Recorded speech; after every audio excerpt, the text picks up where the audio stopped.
ยังบ่พอมันไว้ได้บ่คนดีให้รอหลายปีไอ้นี้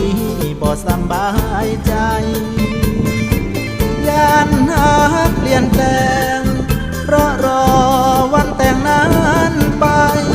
ขอจองเพื่อความมั่นใจด้วยการมั่นไว้ได้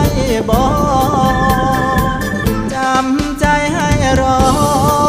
ย้อนเงินอายนั้นบ่เป็นใจเติมเพียงรายจ่ายรายรับต่ำลงจนท้อเงินช้ากว่าใจหยิบทางใดก็ยังบ่พอเที่ยวบอกแต่คำว่ารอย่านบ่น้องบ่วางใจอ